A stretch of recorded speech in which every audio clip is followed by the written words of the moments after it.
Is it safe to say that we all like watching dominoes fall? It's mesmerizing when you come across a video of someone's huge setup to consider the hours of preparation, the space requirements, the planning, and then the actual physical labor of setting each individual domino up without accidentally knocking one over and spoiling the whole show, which, by the way, will last mere seconds.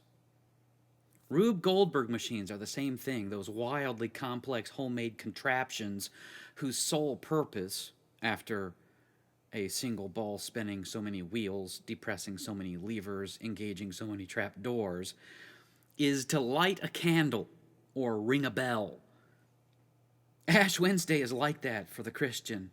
There's a whole lot of gesticulating and going through the motions, engaging in so many odd traditions, like ashes on the forehead, eating fish fries, and the like, just to finally get to a very simple concept: substitutionary atonement. This game of dominoes, however, is more significant than any Rube Goldberg machine. What are the spinning wheels and depressed levers? God, holiness, life, existence, sin, curse, death, wrath, punishment, ashes to ashes. Substitutionary atonement. Maybe it's more like one of those great big steam-powered threshing machines which are in motion for no apparent reason. Do not touch them, because not only will you mess up the goings-on, but you'll get hurt or killed. To me, the intricate layout of dominoes, or the wheels and levers of a Rube Goldberg machine, or the goings-on of a wheat thresher, is a great big mystery. Likewise, substitutionary atonement. Let's stop the machine and consider the pieces.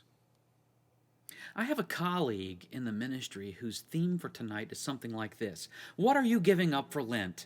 Give up sin. Sin offends God. We have liberation from Jesus. I resisted writing him a note, mainly because being a pastor is hard enough. He doesn't need me fouling things up for him. But it's all wrong, really. You can't give up sin. If you could give up sin, you wouldn't need a substitute. Sure, I concede we can work on manifest behavior which is driven by sin, like drunkenness, licentiousness, gossip, and whatnot. But we cannot change our nature. We can, however, make an exchange. Ashes for blood, so that when we go from ashes to ashes, we can still have flesh and blood, alive, living in the presence of God. That's the machine, you see, the dangerous energy that will tear you to pieces if you're not careful. That's the first and most important piece of substitutionary atonement. We have a personal God who is almighty and all-powerful. He also happens to be holy. Whatever that means, it at least means that if you get too close to it, and see, that's the next piece of the machine, holiness doesn't sit still when sin is nearby. So we take a look at ourselves, and we make a point of it on Ash Wednesday. We take a look at ourselves to recognize that we cannot stand in the presence of God. He turns us to ashes before the blink of an eye. But he doesn't want to turn us to ashes. His own justice compels him to do so. Another piece of the machine. In his justice, he has put us under a curse, and there's nothing we can do about it. Nothing. If you try to come into the presence of God by doing justice, you're just fighting the curse. And that's a hopeless task, akin to reaching inside the threshing machine while wearing loose-fitting clothing. By the way, why would you want to come into the presence of God? Aren't you doing fine without doing that? Well, ashes to ashes. It seems the presence of God comes to you. In other words, the threshing machine is looking for you, and it's terrifying. Repentance is a way to cope with all those spinning wheels on the machine, putting your head down in humility. If you put your head down, the machine passes right over you, looking for another victim.